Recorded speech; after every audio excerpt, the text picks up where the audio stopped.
Alhamdulillah, Allahumma sholli ala sayyidina Muhammad wa ala alihi wa sahbihi wasallim. Puji syukur kita kepada Rabb yang telah menganugerahkan nikmat iman Islam kepada kita pada hari ini, yang insyaallah merupakan orang-orang pilihan yang bisa hadir pada hari ini di ruangan ini. Dan tak lupa pula salawat beriring salam semoga dilimpahkan kepada Muhammad SAW yang menjadi uswah kita, menjadi suri teladan kita, dan Allah janjikan kita semua untuk menjadi pengikut beliau hingga akhir zaman dan dikumpulkan kita sebagaimana Allah kumpulkan kita di muka bumi pada hari ini. Baik, ibu-ibu sekalian yang semoga Allah limpahkan rahmat dan hidayahnya kepada kita semua. Saya inginnya ngobrol-ngobrol saja sama ibu-ibu. Ya, kita ngobrol-ngobrol ringan-ringan saja. Saya ingin tanya kepada ibu-ibu, siapa yang usia hari ini yang tahun kelahirannya di bawah tahun 45? Ada nggak? Di bawah tahun 1945 ada? Wah, iya. Berapa orang kita di sini yang di bawah 1945? Di bawah 1945. Oh, ibu 45-nya. Oh, ada lagi di bawahnya? Akhirnya 18 November 1945. Yang 44? Yang tahun 44 ada? Di bawah lagi? 53. Ibu yang di belakang? Atau ada yang pernah menikmati Jepang pernah menikmati nggak Jepang menjadi penjajah kita? Siapa yang pernah bertemu Jepang menjadi penjajahnya kita, bukan menjadi wisatawan? Ada? Pernah menikmati hidup di zaman penjajahan Jepang? 45 belum, udah merdeka kita. Udah merdeka. Yang saya rasa DI. Oh ya, oke. Mbak. Oke.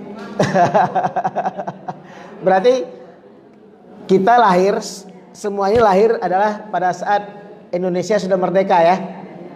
Tidak ada lagi generasi di bawah itu yang pernah menikmati penjajahan Belanda, penjajahan Jepang, nggak ada ya? Sisa-sisanya ya. Oke. Berarti setelah Belanda, Jepang, lalu kan tahun 47, 48 ada agresi Belanda 1, 2, ya kan, mencoba masuk lagi.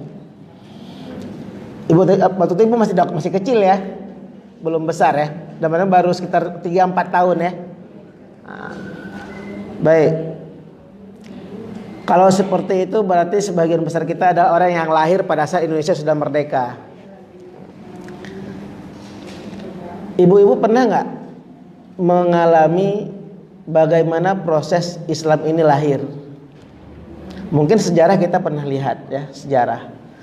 Pada saat dua kerajaan atau dua negara besar, Persia dan Romawi, ada di permukaan bumi ini, orang Arab itu ada di tengah-tengah di antara dua buah kekuasaan ini.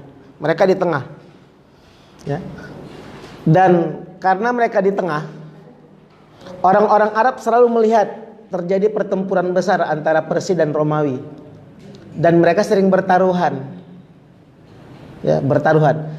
Ini perang Romawi ini. Siapa menang? Taruhan-taruhan mereka. Mereka melakukan taruhan. Siapa menang kali ini di perang ini? Dan mereka sering tidak terganggu. Ini juga mungkin bagian dari takdir Allah. Ya. Rasulullah itu dilahirkan dari bangsa Arab yang bisa melihat, memandang dua kerajaan besar. Ini salah satu hikmah.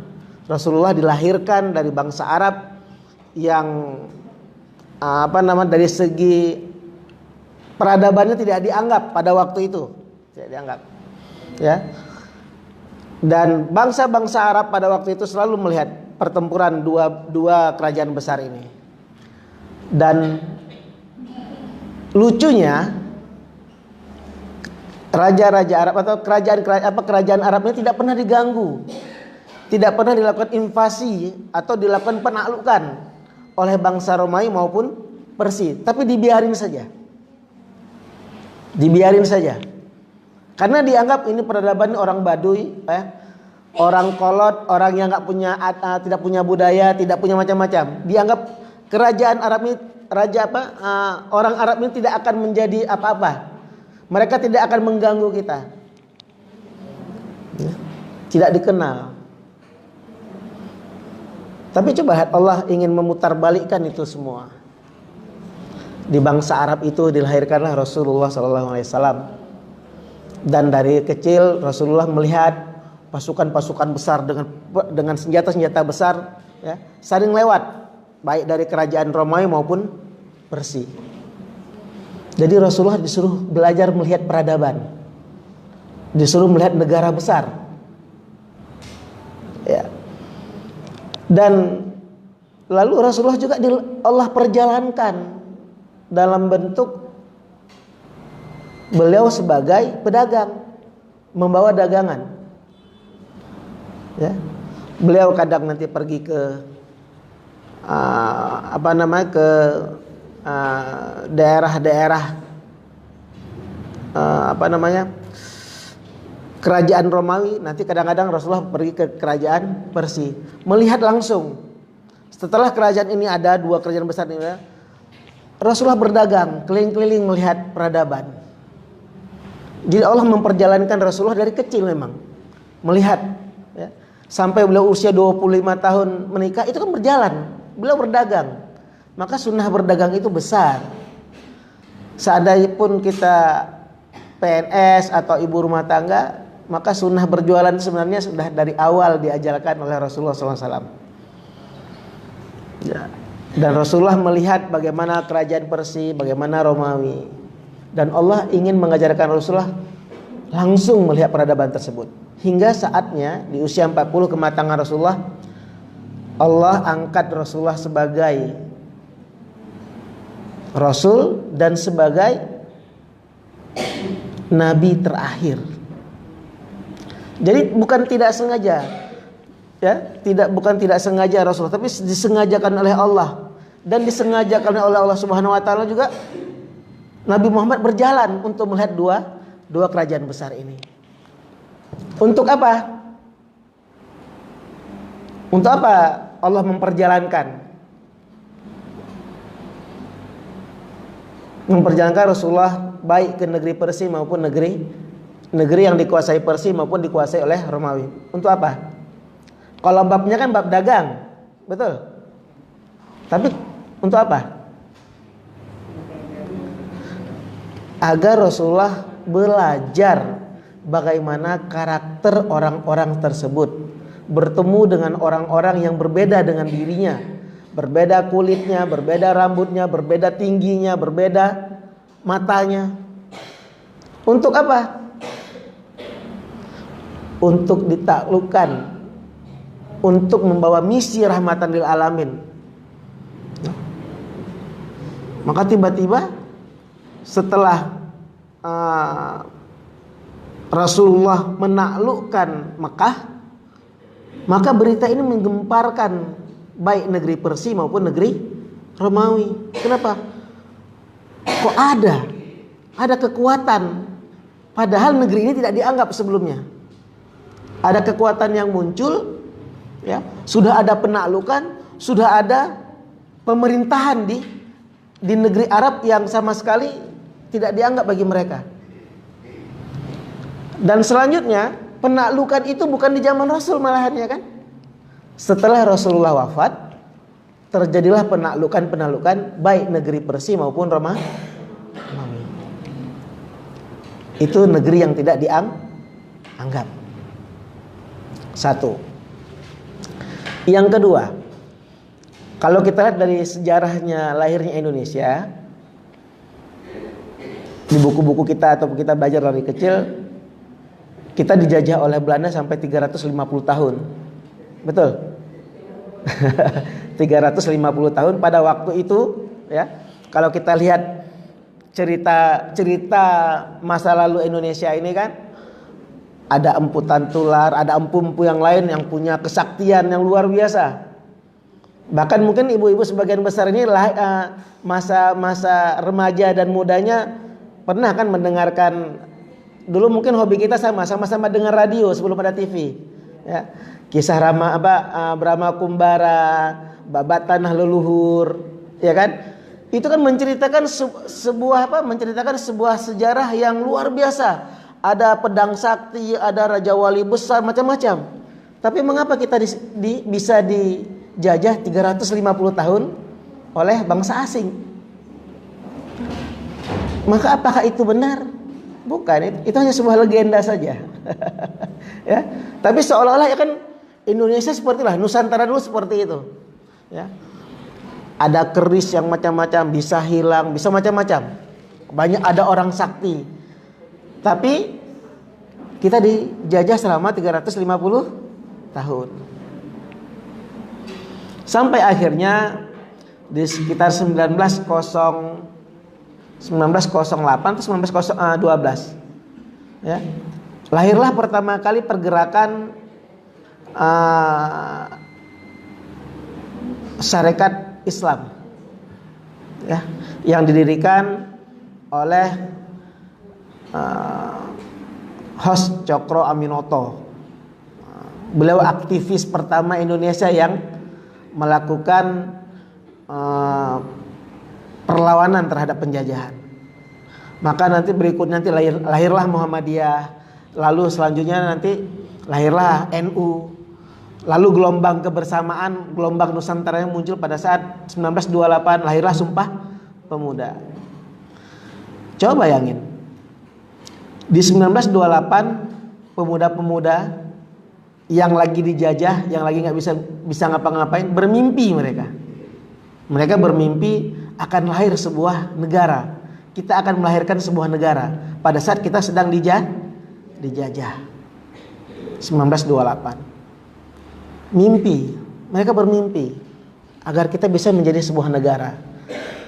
Berbahasa satu, udah disebut bahasa Indonesia. Iya kan? Berarti bahasa kita dari dulu, bahasa Melayu itu adalah bahasa umum. Termasuk kita di negeri Pasai. Negeri Pasai ini adalah negeri pelabuhan. Makanya coba lihat orang Pasai yang bahasa Aceh, orang Pasai dengan etnik ataupun suku Aceh di luar Pasai. Coba lihat, beda.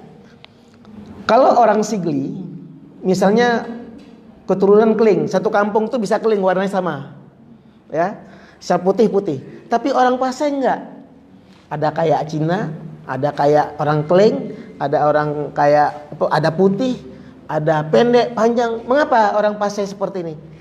Karena kita dari kecil, dari dulu, karena ini negeri pelabuhan, banyak sekali terjadi interaksi antar negara, antar budaya. Dan bentuk orang Pasai juga, ya coba ibu lihat kiri kanan ibu, kita berbeda-beda. Karakternya juga berbeda-beda. Ya.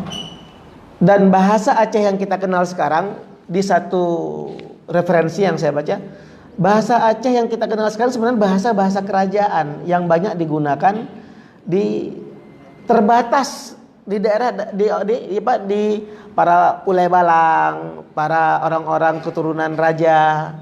Tetapi bahasa pasaran kita adalah bahasa Melayu.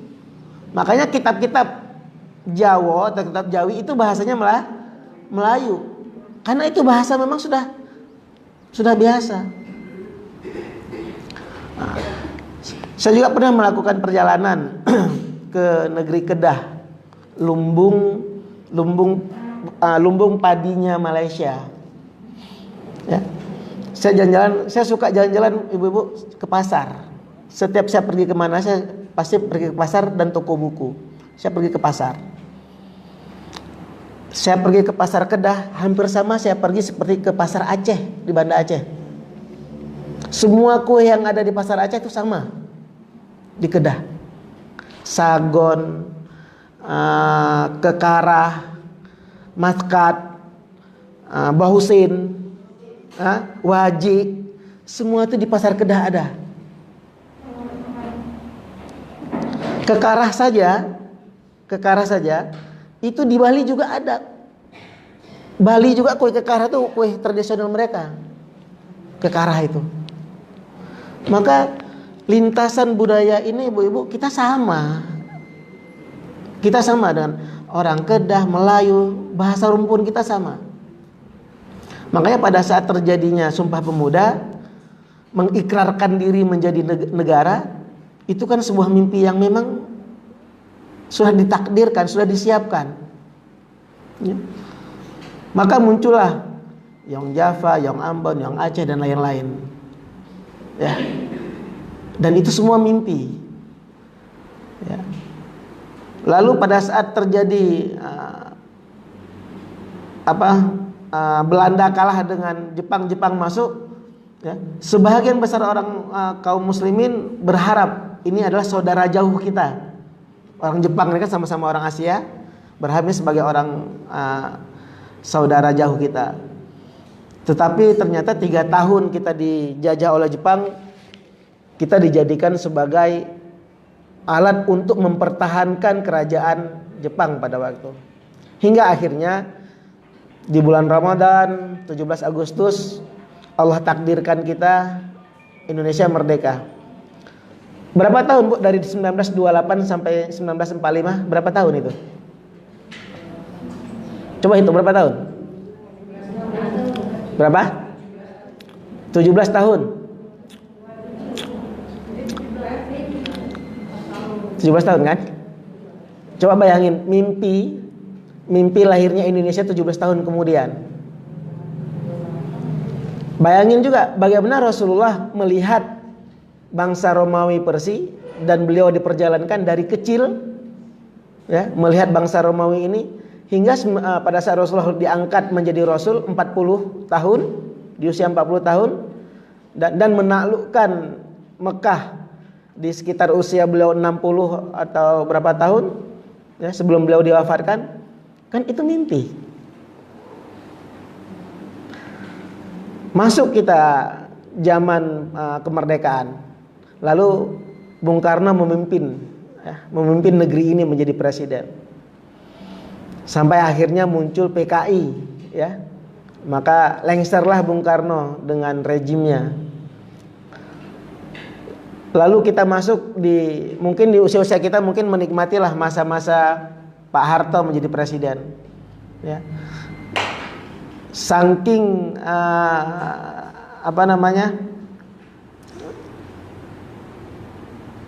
sampai 32 tahun beliau memimpin kita. Pada saat kita masuk era reformasi, ada orang kepingin kita kembali ke zaman Pak Harto. Kan ada seperti itu ya. Bahkan dibuat iklan, enak toh zamanku kayak gitu di Pak Harto. Karena selama 32 tahun dari segi ekonomi Indonesia tidak terganggu sekali. Tapi dari segi kebebasan, dari segi demokrasi kita terganggu. Dan belum pernah terbayangkan juga Pak Harto lengser ke Prabon waktu itu istilahnya, ya. Dan di hari ini, ini kita bicara hari ini, ya. Hari ini kita hidup di zaman Pak Jokowi yang dalam kondisi kita seperti ini. Ibu-ibu pernah nggak ngobrol ke anak-anak? Ya, ngobrol ke anak-anak bagaimana cerita pada saat masa lalu ibu? Sering. Kalau ada alhamdulillah. Karena itu termasuk kita menjalankan sunnatullah. Kenapa? Al-Quran sebagian besar kan bercerita tentang sejarah. Ibu-ibu lebih banyak kita mendoakan anak, ya, mendoakan anak kita sekarang ini, atau menanyakan cita-citanya, itu lantaran kita siapkan mereka untuk menjadi pekerja, atau apa? Kan kita ingat bahwasanya takdir, usia, kematian, rezeki sudah Allah tetap. Tapi kadang kita banyak lupa. Oh, ini anak jadikan dokter, ini jadi tentara, jadi macam-macam kan? Ya, kita banyak lupa dengan takdir itu. Bahwasanya rezeki anak sudah ada takdirnya. Ingat ya, rezeki anak kan sudah ada. Sebagaimana kita rezeki kita hari ini sudah ada takdirnya. Ya kan? Tetapi kadang kita lupa dengan bahwasanya yang menetapkan takdir itu sudah Allah kepada anak kita. Maka dari kecil nak jadi dokter ya, nak jadi ini macam-macam itu, ya. Bahkan ada anak orang tua nak jadi PNS lah, jadi macam-macam. Kita lupa bahwasanya takdir itu milik Allah dan sudah turun pada kita. Dan kondisi hari ini adalah salah satu efek besar, ya. Kita nggak bisa ngapa-ngapain karena kita banyak diam sama anak-anak kita. Karena kita terlalu banyak nuntut anak kita menjadi PNS, menjadi tentara, menjadi ini macam-macam, ya. Salah satunya. Mengapa seperti ini, ibu-ibu sekalian? Politik, ya. Politik dalam Islam itu disebut siasah. Siasah itu artinya adalah cara, strategi. Bagaimana kita bisa masuk ke kekuasaan. Kan seperti itu ya. Itu namanya cara. Politik itu cara, strategi. Mengenai lembaganya itu juga sebagai wadah. Ya, dia sebagai rumah. Tapi bukan Ingat ya. Politik itu adalah strategi, cara untuk kita bisa berkuasa, untuk masuk ke daerah kekuasaan. Sedangkan lembaganya, dia itu adalah rumah, sarana, tapi bukan tujuan. Tujuannya apa? Tujuannya adalah kekuasaan. Untuk apa? Untuk melayani umat, untuk melayani masyarakat, untuk pengabdian kita kepada masyarakat. Contoh, apakah Raudatul Jannah ini rumah atau tujuan? Ayo coba. Raudatul Jannah kita ini rumah kita atau ini tujuan kita?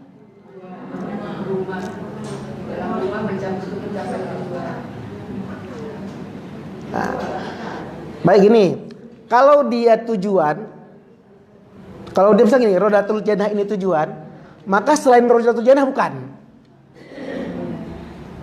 Tapi kalau dia ini sarana sebagai rumah, maka baik Raudatul Jannah, baik Masjid Baitur Rahman, baik majelis taklim yang lain, itu adalah sarana dan itu rumah. Apakah cita-cita kita berubah? Tidak. Apakah orang yang tidak berdakwah di Raudatul Jannah maka dia tidak disebut berdakwah? Tidak. Karena ini adalah sarana. Tujuan kita apa? Tujuan kita apa? Apa tujuan Raudatul Jannah? Untuk mendapatkan ilmu.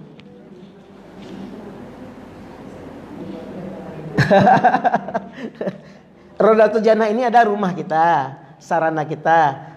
Tujuannya apa, Bu?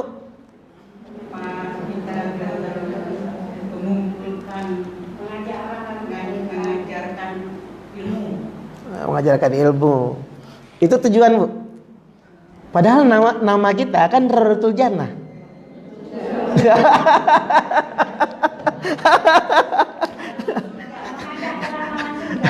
Iya. Jadi Ibu, Raudatul Jannah ini adalah rumah kita, sarana kita, ya kan, untuk mengajak orang masuk surga. Apakah kalau bukan di Raudatul Jannah orang nggak bisa masuk ke surga? Bisa. Makanya saya ingin katakan membedakan antara sarana dengan tujuan. Boleh nggak kita mengklaim bahwasanya satu-satunya tempat masuk surga adalah harus melalui Raudatul Jannah? Boleh nggak? Nggak boleh, karena dia sarana. Baik Ibu sekalian, kita bicara mengenai Indonesia. Indonesia ini sarana atau tujuan?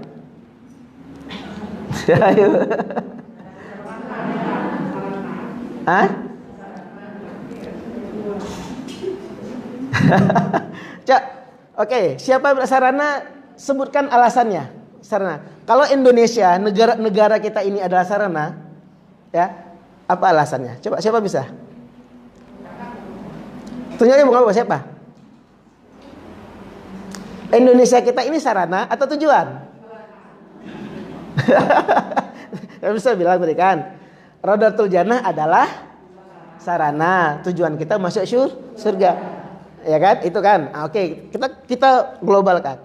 Indonesia ini, negeri yang kita cinta ini, negeri kelahiran kita ini, tujuan atau sarana?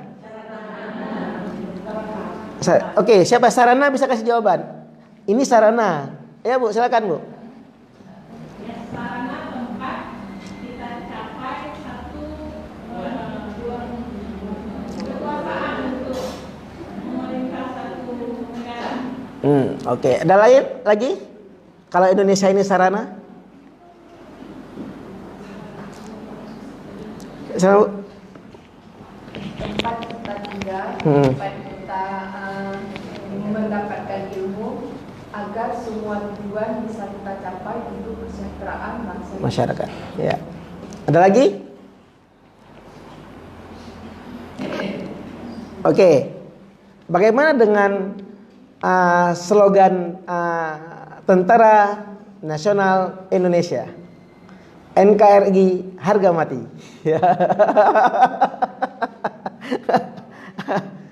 Ini kita belajar. Ibu harus ngerti, Ibu. Kalau Ibu nggak peduli ini, kalau kita tidak peduli terhadap negeri yang kita cintai ini, orang akan ngambil, Bu. Ya. Kalau kita tidak peduli dengan negeri ini, tidak peduli dengan kondisi negeri ini, orang lain yang akan peduli. Kita jadi apa? Jadi kacung. Ibu sekarang ini merasa ini negeri Ibu atau merasa Ibu menjadi tamu di negeri ini?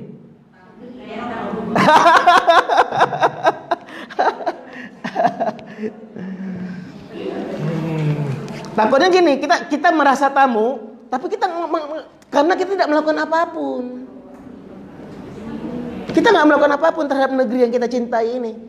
Mengapa tidak kita jadikan Indonesia adalah tanah kelahiran kita, negara kita? Karena di Indonesia ini salah satu jalan aku masuk surga. Kan bisa nggak? Bisa. Mengapa kita misal gini, mengidolakan tiba-tiba ada presiden lebih bagus. Oh tuh Erdogan lebih bagus daripada presiden kita, ya kan? Yang ini lebih bagus. Kenapa kita lupa dengan negeri kita? Kenapa kita sibuk membandingkan negeri orang? Para syuhada yang melahirkan, yang ikut berpartisipasi melahirkan Indonesia ini sudah berkorbankan nyawa, harta. Mengapa kita sia-siakan? Mengapa kita tidak peduli? Mengapa kita lebih sensitif, harga minyak lebih tinggi, ya, BBM naik, tetapi kita nggak melakukan apapun? Mengapa kita marah-marah hari ini?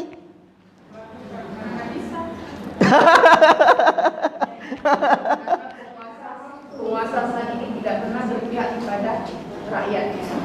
Suara rakyat tidak didengar lagi.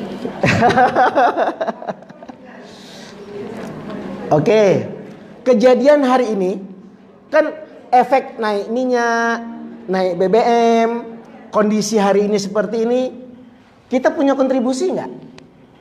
Hari ini terjadi seperti ini, nah, punya. Walaupun misalnya kita kemarin tidak memilih Pak Jokowi sebagai presiden, tetapi kondisi kita hari ini seperti ini punya kontribusi kita, kesalahan kita. Kenapa? Kita nggak peduli. Kita bercerita kepada anak-anak kita untuk menjadi polisi, menjadi tentara, menjadi dokter, menjadi macam-macam. Tetapi kita lupa bahwasanya undang-undang dokter ada yang buat, undang-undang polisi ada yang buat, undang-undang mengenai PNS ada yang buat, undang-undang negara ada yang buat, pengendalian harga ada yang buat. Itu ada di negara. Kenapa kita tidak pernah menyiapkan anak-anak kita untuk berada di barisan ini, terdepan ini? Mengapa kita lebih mementingkan anak kita menjadi dosen, menjadi dokter, menjadi lain-lain? Padahal ada orang yang tidak punya, yang sekolah mungkin tamat SMA atau dengan paket C, yang mengatur dokter, mengatur mengatur para doktor, mengatur para dosen dengan undang-undang dibuatnya. Kenapa kita nggak peduli? Mengapa kita hari ini marah-marah? Hari ini terjadi seperti ini kondisi kita karena kita nggak peduli selama ini terhadap negeri yang kita cintai ini. Kita egois. Kita egois terhadap diri sendiri. Kita egois terhadap keluarga kita sendiri. Kita mau senang sendiri. Pada saat kondisi negeri ini baru kita mengeluh. Ya Allah, pemerintah kami zalim. Ya kan? Kita menyalahin. Padahal kita tidak melakukan apapun. Bahkan termasuk kita memberi kontribusi. Negeri ini, kondisi hari ini, kita memberi kontribusinya. Korban apa, Bu? Talabah al-hari?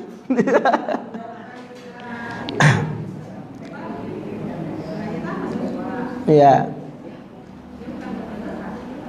Iya. Betul.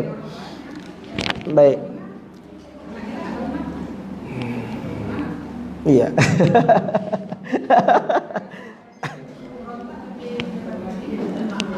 Iya. Betul. Ya.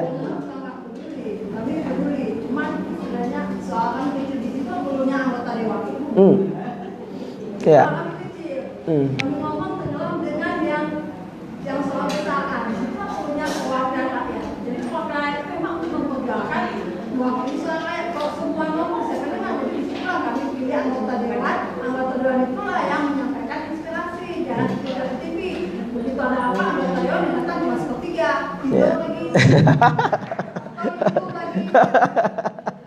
Kalau kami ngomong nggak mungkin lah. Bapak banyak ayah bisa ngomong siapa kita ngomong juga punya kewakilan. Kalau tadi yang tentang kontribusi mengenai harga atau naik itu oke bisa misalkan pembawasan tadi pemakaian listrik itu oke. Tapi kalau sudah bilang kami nggak benar kan cukup benar bisa. Sama seperti itu dia bilang kita ngomong bilang kepala. Anggota dewan. Jadi kalau bilang anggota dewan itu yang ngomong. Jangan saya pakai lapang tegas saya bisa Ustaz. Sekian anggota dewan yang datang masuk tiga. Itu setengah. Apa? Betul. Sepakat, Bu. Ya. Ya. Ibu-ibu sekalian, ini kan saya sebenarnya kan menyindir ya. Saya menyindir kita semua loh. Yang saya ucapkan dari tadi, saya menyindir kita semua. Kepedulian kita terhadap negeri ini. Kenapa?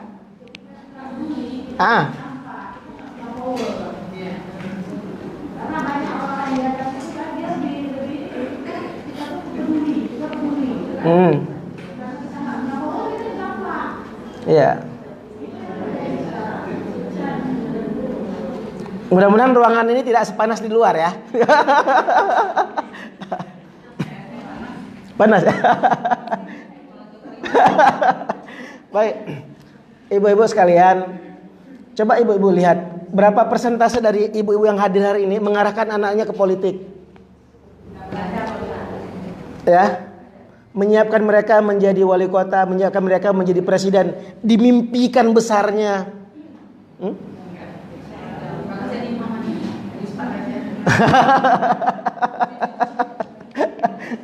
Kalau Ustadz kan ceramah gini aja ya. Ceramah kan satu arah, ibu-ibu kita baik, insya Allah kita akan masuk surga, berbuat banyak sedekah, ya kan? Lebih baik daripada pimpinan yang pada saat kita semua yang dalam ruangan ini yang menjadikan sarana Raudatul Jinah sebagai sarana untuk masuk surga, tetapi yang mengatur undang-undang bukan orang kita, gimana caranya? Kita yang ngerti nih loh. Ibu-ibu ke pengajian sudah bertahun-tahun kita besar dengan pengajian, betul nggak? Usia kita dengan pengajian mungkin berbanding lurus lah, mungkin setengah usia kita ini ikut pengajian. Persentase dari pengajian itu menjadi sebuah ide, sebuah cita-cita dalam lubuk hati menyiapkan anaknya untuk menjadi kesana, pernah ada nggak? Tapi kita selalu berdoa Ustaz, mudah-mudahan kelak anak-anak kami dan di sana Iya. yang menuju ajaran Islam. Bukankah Allah tidak mengubah satu kaum kalau dia nggak mau berubah? Ustaz, mungkin ada. Cuman kita lihat saat ini karena biaya politik yang sangat tinggi. Mungkin banyak mimpi sebagian orang terbatas. Pertama, pada saat kita mengemukakan ide kita pun cemerlang karena kita punya knowledge, ahli di bidangnya. Tetapi pada saat eksekusi itu kebanyakan kita kalah di materi, karena banyak seperti Ustaz bilang tadi, malah yang duduk hari ini banyak yang tidak tamat SMA, mereka dengan paket C. Artinya dengan paket C apa yang mereka bisa buat? Sementara mereka ini tidak ada, tetapi karena mereka sudah ada di dalam kekuasaan, mau tidak mau, suka tidak suka, ide mereka harus kita terima. Jadi kesimpulannya, kita pemilih ini harus lebih cerdas. Artian, jangan pada saat dieksekusi hanya dengan uang 100.000 5 tahun ke depan, kekacauan yang kita ciptakan itu akan terus berlanjut. Baik. Jangan langsung simpulin Bu, kalau simpulin cepat cepat habis ceritanya. Sebenarnya Bu, saya ingin menggugah kita loh.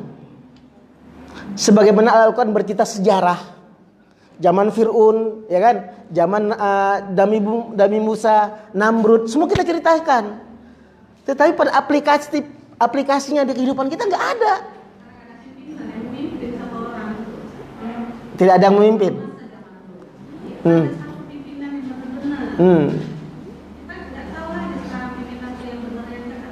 Ya.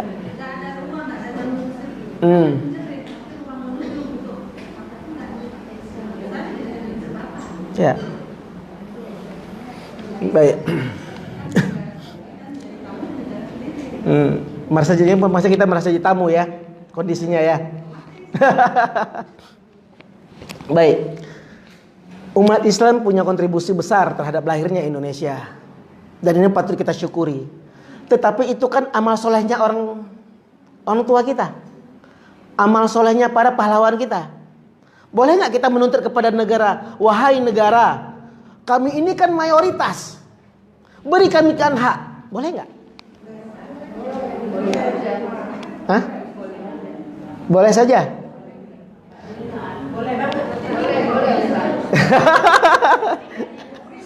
Tidak digubris. Baik. Enggak. Berarti ibu ini udah mulai peduli lah. Ini udah mulai agak peduli dikit ya. Ibu. Iya. Oke. Ibu-ibu sekalian.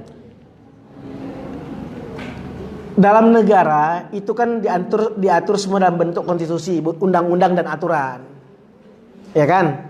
Karena ini konstitusinya Indonesia, negara Republik Indonesia, maka bicaranya sesuai dengan aturan. Boleh nggak gini? Kita membawa dalil Al-Quran, hadis ke parlemen nih. Kami ingin Indonesia sesuai dengan Al-Quran dan hadis kami, dengan ayat ini, hadis ini. Tolong dilaksanakan. Boleh nggak?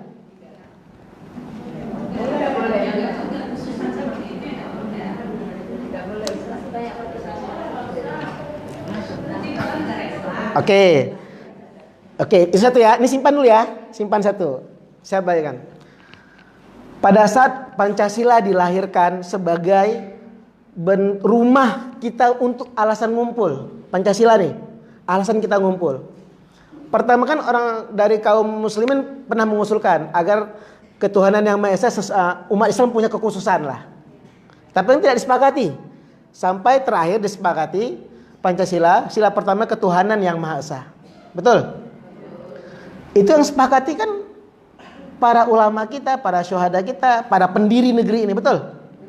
Nah, saya ingin tanya, narasi ketuhanan yang Maha Esa itu milik siapa?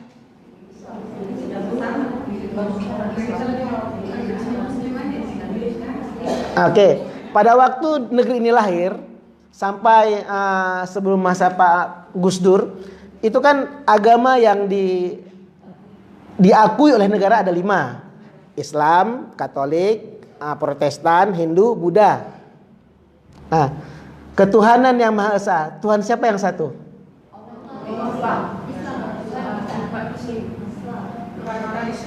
Kenapa ketuhanan yang Maha Esa diterima oleh semua agama? Kenapa?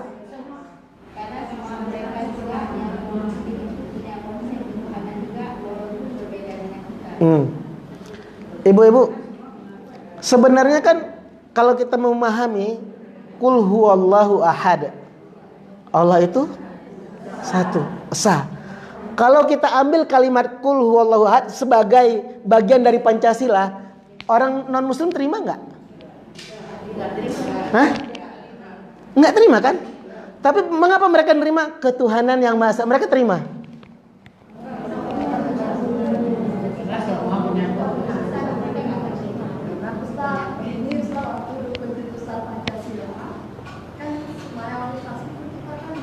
Jadi ya seperti tadi lah, ini soal banyak yang didengar. Habis itu kayaknya hampir semua agama kecuali mungkin seperti Hindu ya. Hindu itu sebenarnya kalau nggak salah saya dengar Hindu dan Buddha itu tidak termasuk agama. Enggak, itu lain lah dalam artian Jadi Islam satu Tuhannya, Kristen juga satu Tuhannya, yang Yesus itu kan anak Tuhan. Jadi kalau yang lainnya itu budaya Hindu itu termasuk budaya agama dunia, bukan agama. Ya, oke. Ini udah agak masuk sedikit di sini. Ingat, mengapa kalimat ketuhanan yang Maha Esa diterima oleh semua? Karena kalimat inilah yang menyatukan kita. Narasi ini diterima oleh semua agama. Mereka menyampingkan pendapat pribadi, tapi ini ketuhanan yang Maha Esa mengakomodir dan kita sepakat di rumah ini. Bahasa, narasi. Padahal kalau bahasa Islam ini kan Qul huwallahu ahad, betul? Tapi narasi Qul huwallahu ahad, Allah itu satu, nggak mungkin dibuat. Tapi kalimat kebersamaan untuk membuktikan bahwasanya Islam itu rahmatin alamin di sini. Kita tidak bisa ego sebagai mayoritas di negeri ini, nggak bisa. Tapi narasi bagaimana yang bisa kita ngumpul di negeri ini harus dibanyakin. Banyak judul yang kita ciptakan, banyak narasi yang kita ciptakan agar negeri ini tidak berpecah belah. Narasi, kalimat-kalimat, bahasa-bahasa yang mudah kita bersatu. Apa? Itu yang harus dibanyakan. Jangan ego, kami mayoritas muslim, kami punya hak lah. Bukankah para pendiri negeri ini kaum muslimin yang banyak memberi kontribusi? Gak bisa lagi, itu amal soleh orang belakang. Amal soleh kakek nenek kita. Amal soleh kita apa? Bagi negeri ini bertahan. Ini harus dibanyakan ibu-ibu. Kita negeri terbesar muslim di Indonesia, di dunia. Jangan dipecah-pecahin. Non muslim itu saudara kita juga. Bukankah di Piagam Madinah? Saya mengulang-ulang, saya sering kali obrak-abrik itu Piagam Madinah. Tidak ada penjelasan dalam satu pun bait bahwasanya Madinah itu disebut oleh Rasul tertulis bahwa ini adalah negeri muslim. Nggak ada, Bu. Coba nanti ibu-ibu buka ya. Ibu buka mengenai Piagam Madinah. Bagaimana Rasulullah menyusun dasar berdirinya negeri Madinah, negara Islam pada waktu itu yang bisa mengakomodir semua. Bahkan suku-suku disebut. Bahasanya bahasa menyatukan. membuktikan bahwasanya Islam itu rahmat bagi orang lain, bukan saja bagi kita. Bukan sebagai kita sebagai muslim rahmat bagi kita, tidak. Islam itu rahmat bagi kita dan orang lain. Kita nggak bisa ego. Nggak boleh ego kita. Buktikan bahwasanya Islam ini rahmatan lil alamin. Narasi-narasi yang bisa mengumpulkan kita, menguatkan bangsa ini, itu harus kita lebih banyakkan. Kan dalam Islam yang tidak boleh diganggu gugat adalah ibadah. Betul? Akidah. Muamalah. Utsman bermuamalah dengan Yahudi. Ali kita bermuamalah. Jalur sutra itu adalah jalurnya orang Cina berdagang. Di zaman sebelum ada Rasulullah, zaman belumnya ada Islam, mereka memang pedagang.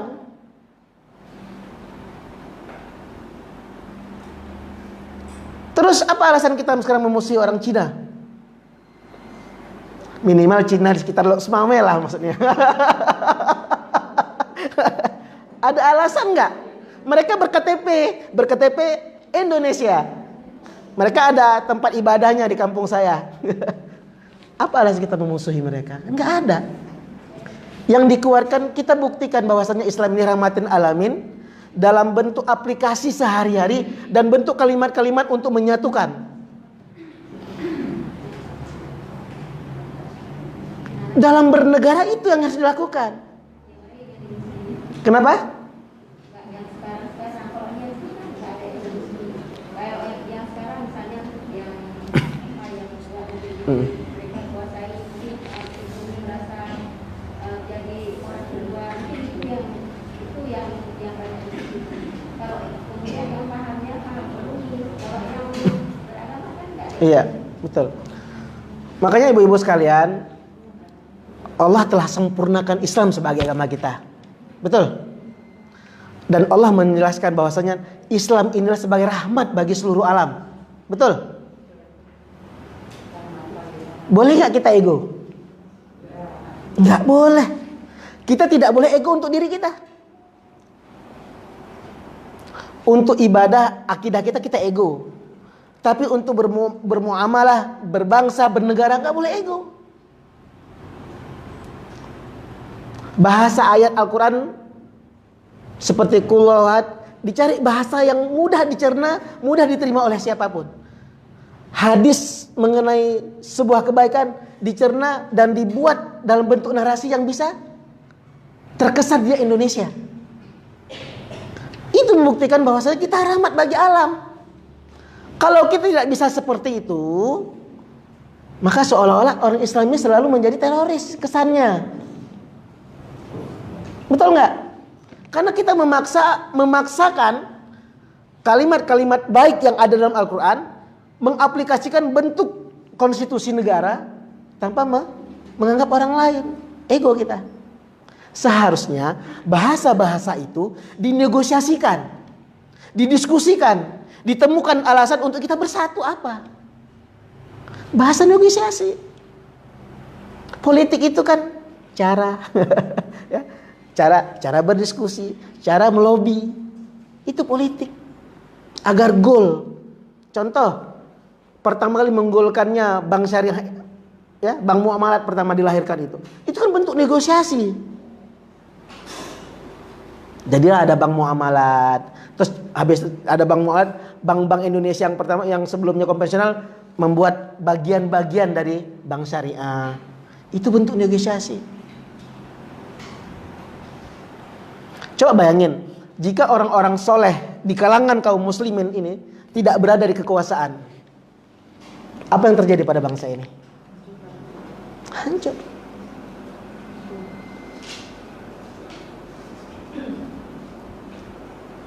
Takdir anak-anak kita jangan diragukan.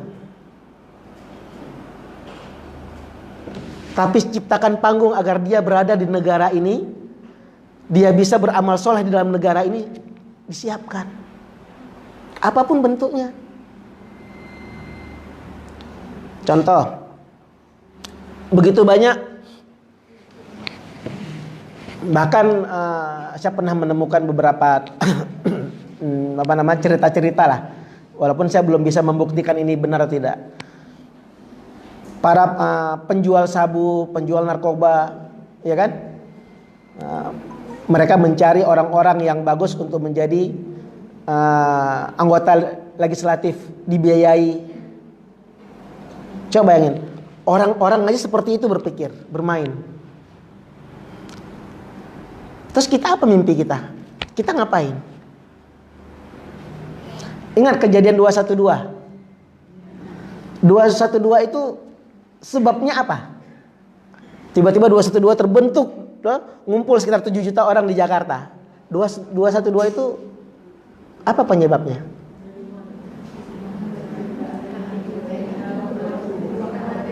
Ya? Kenapa? Pembubaran HTI? Bukan. Ini nggak ada 212 itu nggak ada hubungan sama HTI. Menghilangkan apa? Kekuasaan bagi orang kafir. Boleh nggak kita mengatakan seperti itu di dalam konteks negara kesatuan Republik Indonesia? Nggak boleh. Karena kita semua punya panggung yang sama. 212 itu kan salah satu bentuk ekspresi kita.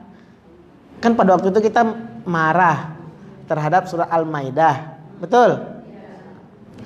Betul kan? Kan marah, kita marah. Dari segi pribadi betul marah. Kita harus marah, nggak boleh nggak marah. Tetapi dari segi konstitusi, boleh nggak kita lakukan seperti marah-marah? Mengatakan orang kafir nggak boleh berkuasa di negeri ini. Orang Cina nggak boleh menjadi presiden orang Indonesia. Boleh nggak? Kira-kira seperti itu. Bahasa nggak bisa. Selama dia berKTP Indonesia, maka siapa saja berhak. Itu kan bahasa konstitusi. Betul nggak? Kita ini kan mengobok-obok sedikit ada keimanan kita. Padahal kita nggak ada masuk ke situ. Ranahnya ranah negara. Agar kita agar kita peduli terhadap negara ini. Ya? Setelah akidah. Oke, kalau seperti itu pemahaman secara pribadi kan untuk ibu. Misalnya untuk kalangan muslim bolehlah. Tetapi pada saat kita berhadapan dengan konstitusi negara, undang-undang yang sudah ada, boleh nggak kayak gitu? Nggak boleh. Yang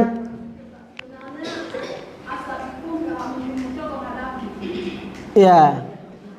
Jadi sebenarnya kita muslimnya tidak egois. Kalau egois kapan-kapan misalnya sampai kita harus mau aja. Kalau kita egois itu kapan-kapan Cina pun hidup di sini. Apa Cina?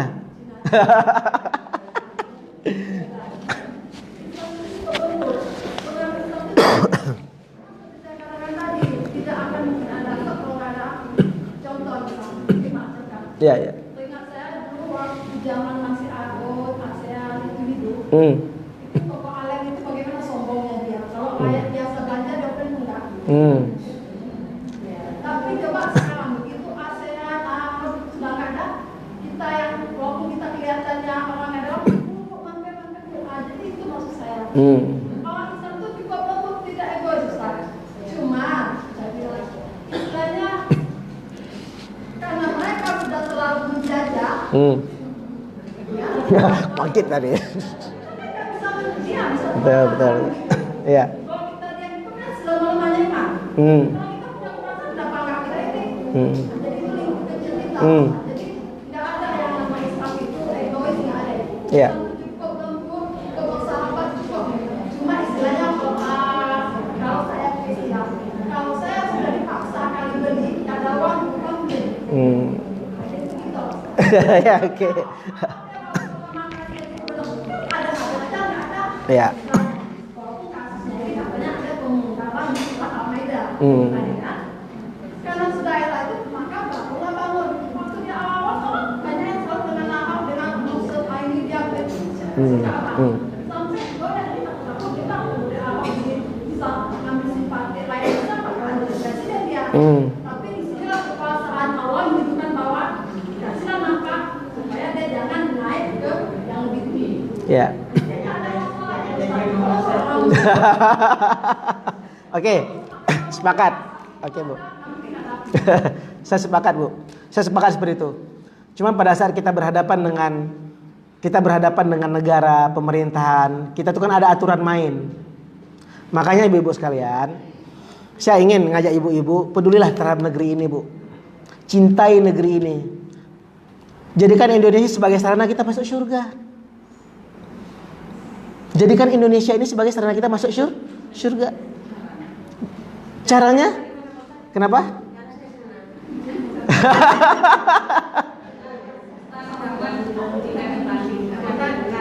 Bentar.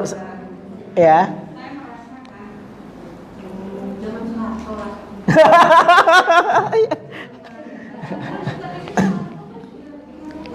Iya.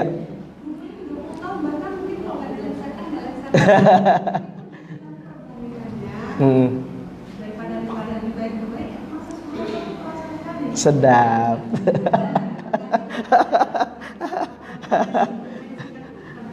Iya.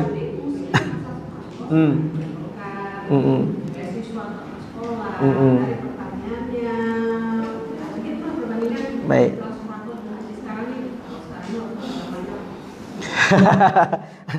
Ntar kan kalau misalnya saya ingat dulu salah satu guru saya almarhum Pak Mus'ad, kalau ibu bilang kayak gini marah dia. Memang gini ya kan, saya ingin mengatakan gini, kan ada masa kita kan tidak mungkin balik ke masa lalu, mungkin nggak, Bu? Hidup ini akan berjalan, kita harus berjalan dengan hidup ini. Saya ingin ibu-ibu siapkan anak cucu ibu lah, peduli terhadap negeri ini.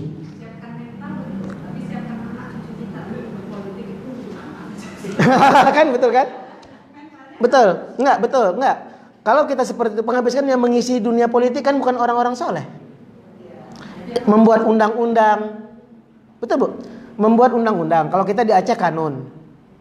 Coba bayangin, orang-orang yang punya kata belecenya laku buat undang-undang, orang-orang yang tidak mengerti agama, tidak paham agama, ya.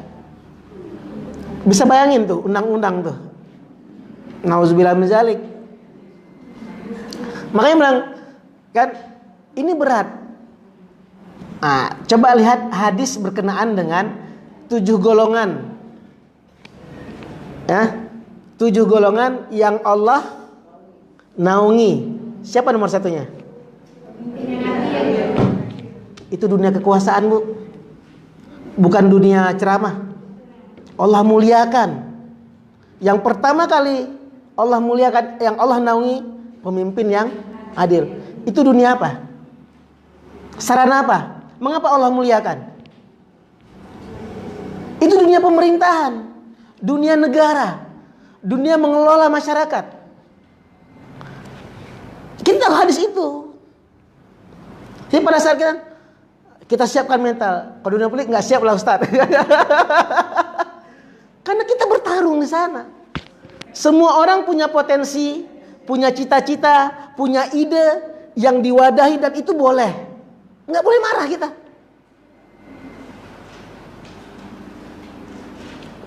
Pemimpin adil adalah orang yang Allah naungi. Pertama disebut pemimpin adil, bukan orang soleh, bukan ustadz. Karena orang yang mengambil kepemimpinan itu besar, Bu. Contoh, undang-undang berkenaan dengan kanun kita di Aceh, kanun berkenaan dengan tutup aurat pakaian. Orang-orang yang membuat kanun itu menjadi lembaga, menjadi selembaran negara, ya. Pada saat dia sudah tidak lagi membuat itu, seluruh amal soleh orang menutup aurat dapat pahala dia enggak? Pada saat orang membuat salah, melegalkan minuman keras, pelacuran, karena bukan orang soleh, dia mendapat azabnya enggak? Dapat. Begitu. Mengapa Islam ini berkembang setelah pasca Rasulullah wafat? Setelah terjadi Fathul Makkah. Kenapa pada saat Rasulullah tidak berkembang pesat? Karena Rasulullah sendiri, negara itu punya kontribusi lebih jauh efeknya. Contoh, Kalau Islam itu kejam, pada saat penaklukan Mekah, maka Rasulullah akan mengeluarkan kalimat yang tidak masuk Islam penggal, betul nggak? Yang tidak masuk Islam keluar dari Mekah hari ini juga. Tapi kalimat itu dikeluarkan oleh Rasulullah? Tidak.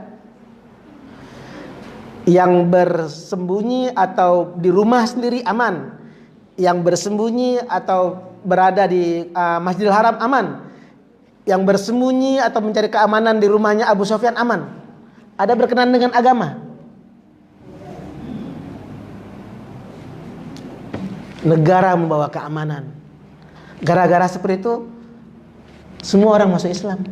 Itu efek negara, efek kekuasaan. Kalau kita ingin menjadikan negeri ini menjadi negeri yang sejahtera, bisa berkhidmat kepada masyarakatnya, baik. Kalau orang soleh tidak peduli, ini salah satu efek yang kita nikmati hari ini.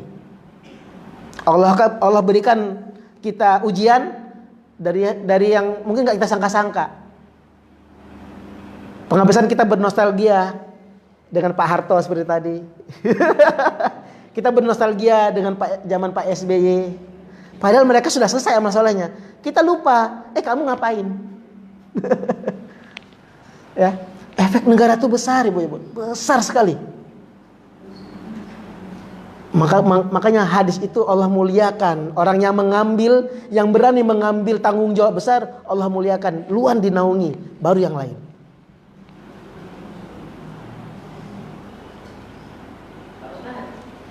Kami sekarang orang awam ini kami butuh ketenangan ya, ketenangan ya. Kalau ini siapa yang dibantu? Jadi itu kan kalau bagaimana kita memberikan anak yang saleh, sekiranya diri kita anak sabun. Kita bilang kita polisi di rumahnya. Dan kita di belakangnya. Iya. Apa kita cari kota? Kita nggak cuma kota dua anak kakak kota. Iya. Pertama di radio nomor 1, the best, you are the best. Habis itu enggak semua dong. Jadi masyarakat bilang, ibu bola pada dewan mak kakak kota. Ibu tuh itu kerja apa?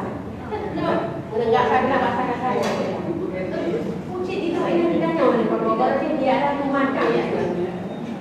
Jadi kami kemana mengadu sekarang kata mereka? Ya. Ya kota itu. Ya. Bagaimana kita anak yang saleh? Sementara yang kita tangga lagi ada polisi ada di mana orang tu yang apa? Kita kan urusan kita kan. Ya. Jadi lama kita yang beragama ya. Iya. Negara seperti ini, jadi kalau kita luar biasa lah tuh. Kita peduli apa sekarang kita? Makin kita bikin makin ya iman kita makin untung. Sebagai ibu yang bikin pengajian kita. Iya. Kalau kita jangan di lampu mana tu bekas penunjuk nah itu jawabannya. Kamu yang sapu tanggung dia depan. Iya. Iya. Tiga pengajian pun kalau kita cuma cakap mungkin kita di sini barangkali sebagai kita nggak ada mobil. Di sana satu anak kita 200.000 per anak. Nanti sore nggak ada makan yang anak harus ada, nggak ada pulang. Ini Ustaz, bukan Ustaz di sini Pak Ustaz mengatakan. Saya bilang kalau Ustaz kayak gitu gimana anak mengaji seperti ini Pak Ustaz? Nggak ada suruh pulang rumah. Atau ibu bilang itu gimana jalan? Ini ada yang mana? Saya nggak mau bukan. Seharusnya kan dibantu boleh dari anak yang ada yang mampu lah. Jangan ada yang nggak mampu. Bukan begitu Pak saya. Iya. Betul. Betul. Sebenarnya ada depan Pak Ustaz. Tenang, aman, tentram, bahagia. Aman, tentram, tenang di surga, Bu. Hidup ini ujian. Makanya saya bilang, ibu-ibu ingat dulu, kalau Pak Harmoko, ingat dulu, zaman Pak Harto, ya, harga cabai sekian, disebut kan, negara mengatur kan, negara kan, minyak sekian. Sekarang ada nggak? Karena kan dilepas pasar. Mana kenaikan nggak tahu nggak dibilang-bilang. Betul kan, makanya bilang ini fungsi negara. Karena orang-orang yang tidak berpikir seperti ini banyak berkuasa, maka seperti jadinya. Kalau kita yang peduli mungkin kalau lebih banyak kita mungkin nggak seperti ini. Tapi karena orang peduli yang kayak kita nih yang lagi belajar alim ini, belajar soleha ini, nggak peduli, para yang mengisi adalah orang-orang yang di luar kita. Sesak nafas kita, gelisah kita, macam-macam kita kan. Tetapi saya ingin mengetuk hati kita semua, Bu. Negaranya harus kita kelola. Negara ini harus orang-orang soleh, anak-anak orang soleh yang pintar, yang bisa membuktikan bahwa Islam ini sebagai rahmatan lil alamin, bisa mewadahi semua baik Islam maupun non-Islam, narasi-narasi yang baik. Perlu waktu, ibu-ibu harus ingat, dari zaman Pak Harto sampai sekarang udah berapa tahun? 98 beliau turun, sampai sekarang udah berapa tahun? Hah? 24 tahun. Ingat, proses terjadinya hari ini pasca turunnya Pak Harto sudah 20 tahun lebih. Kita ngapain 20 tahun di belakang kemarin? 20 tahun kemarin ini mungkin orang di luar kita menyiapkan strategi, menyiapkan plan A, plan B, plan C. Kita pada waktu 20 tahun yang lalu, sebelum kondisi ini terjadi, kita ngapain?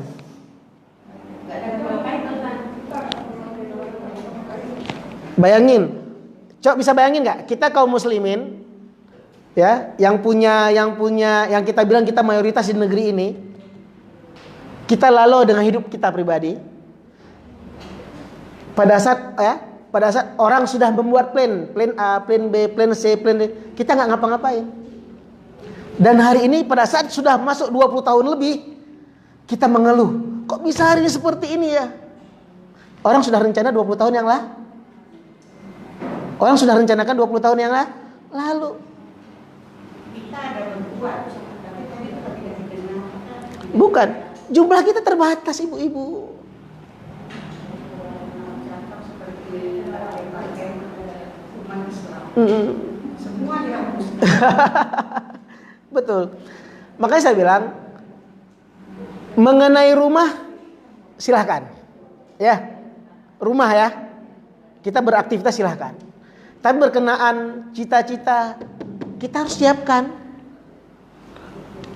20 tahun ke depan apa yang akan terjadi kepada anak cucu kita?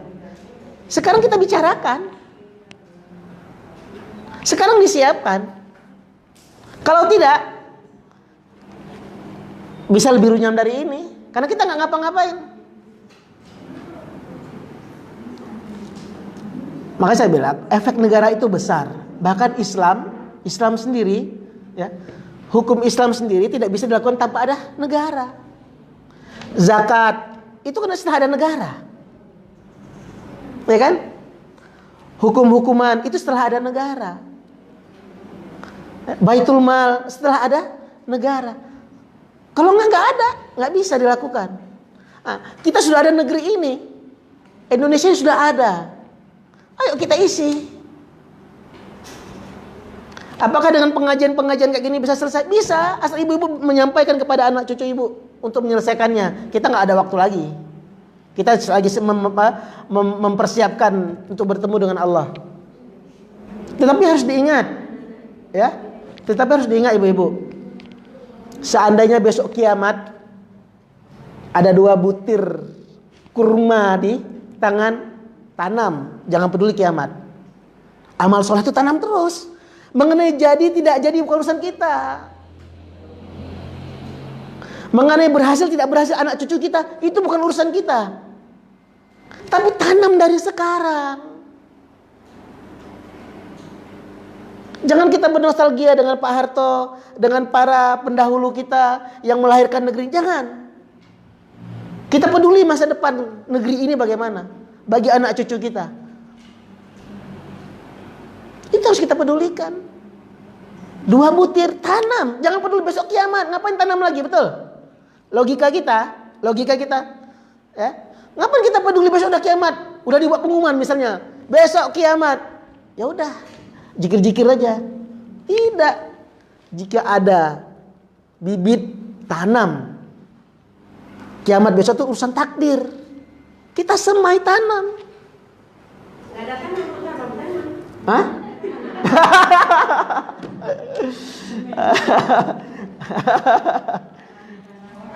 Ya, Pak, Ustaz bilang tanam cuma lah berapa contohnya ada orang nenek kita dulu tanah hutan ke apa, yang penting kita dulu sekarang. Karena kadang-kadang sewa tanah orang. Ya kan kata di Losma, coba kita di Aceh Utara tanahnya masih banyak luas-luas.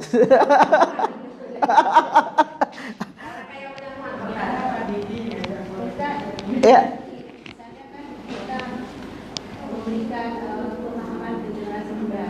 Saya nggak usah jauh, misalnya adik saya sendiri. Itu kita bicara masalah politik, orang Islam itu harus berpolitik.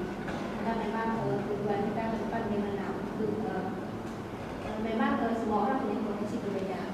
Misalnya yang dari ini, anak-anak juga berbeda punya kendaraan masing-masing. Itu kita sampaikan masalah politik.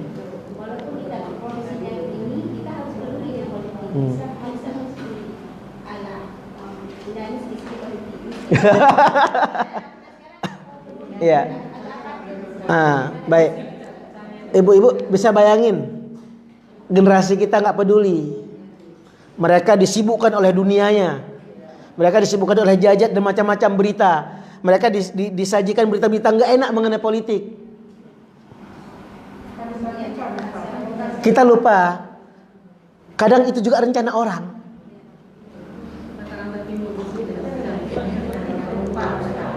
Ingat pada saat penaklukan Andalusia, waktu Andalusia itu runtuh, ibu-ibu tahu nggak sejarahnya?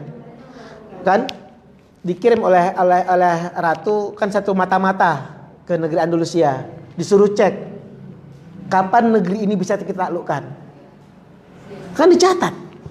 Pada saat orang masih ketemu sesamanya, ketemu sesama pemuda, masih ketemu masih mereka bercerita mengenai sejarah-sejarah kepahlawanan, masih mereka intens dengan agamanya, belum saatnya.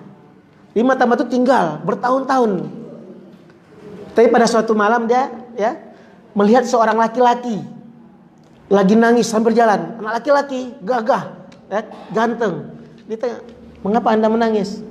"Aku ditinggalkan kekasihku." Nah, langsung buat surat. Saatnya kita menaklukkan Andalusia.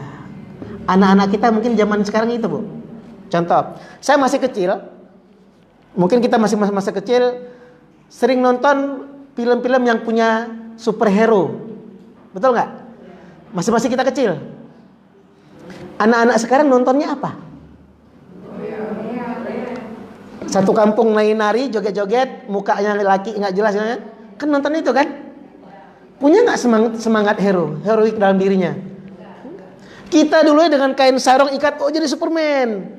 Jiwa kepemimpinan kita, jiwa kepahlawanan kita. Kita mau jadi pahlawan muncul. Ya, pakai topeng jadi Batman, tapi jiwa pahlawannya ada. Sekarang yang salah kita hari adalah produk emak dan bapak kita. Anak cucu kita, produk kita. Siapa salah? Maka saya bilang, dulu kita dengar radio Brahma Kumbara, dengar satu radio, dengar satu keluarga. Ya kan? Walaupun itu dongeng macam-macam, tapi terhibur kita. Tapi jiwa kepahlawanan ada. Sekarang nggak ada. Tontonan kita. Coba bayangin, seorang nenek ibu nonton sama anak gadisnya telenovela ataupun nonton nonton sinetron. Bisa bayangin? Mau dihargai apa bapak mamanya, neneknya? Pada saat di situ ngomong terhadap mamanya macam-macam, sambil ketawa kita. Yang salah siapa? Padahal itu produk orang dan itu memang disiapkan untuk kita. Ibu-ibu coba, ibu-ibu hari ini bersyukurlah. Ternyata bapak dan mama kita ada buah tangan amal solehnya. Betul nggak?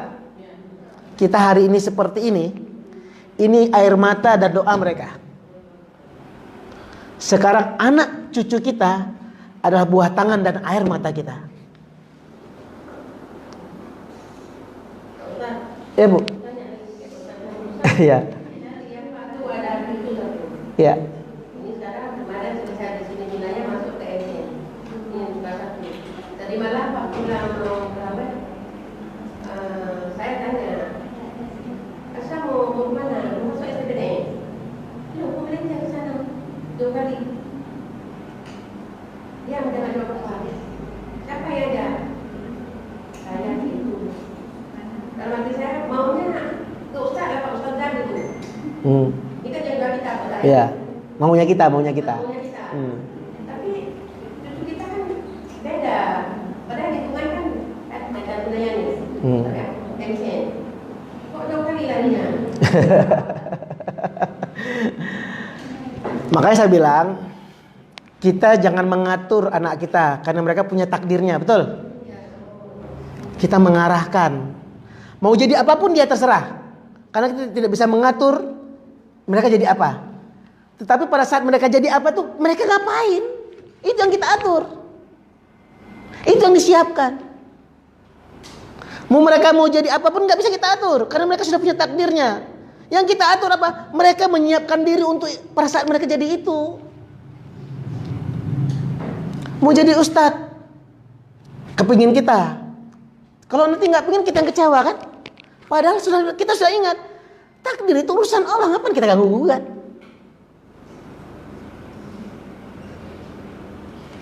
Makanya ibu sekalian saya bilang, ini sebenarnya tanggung jawab kita semua. Negeri ini warisan para nenek kita, kakek kita. Mereka berkorban nyawa di negeri ini. Kita punya kontribusi besar di negeri ini. Jangan dilupakan, jangan ditinggalkan. Rebut, bernarasilah agar kalimat-kalimat thayyibah dalam Al-Quran bisa diterima sebagai kalimat bersama. Itu tanggung jawab kita. Nas-nas Al-Quran, hadis, kita cari bahasa yang bagus agar semua menjadi bagian kita sepakati. Sebagaimana pendahulu kita mengatakan ketuhanan yang Maha Esa. Nggak perlu pakai qul huwallahu ahad, pasti nggak akan terima. Tapi bahasa-bahasa itu agar membuktikan bahwasannya Islam ini sebagai rahmat bagi alam, bagi siapa saja, baik Islam maupun non-Islam, bahasa ini harus dikemas dan dibanyakkan. Kita ego pada saat kita di rumah boleh, tapi pada saat berbangsa bernegara nggak boleh ego. Mereka punya hak yang sama dengan kita.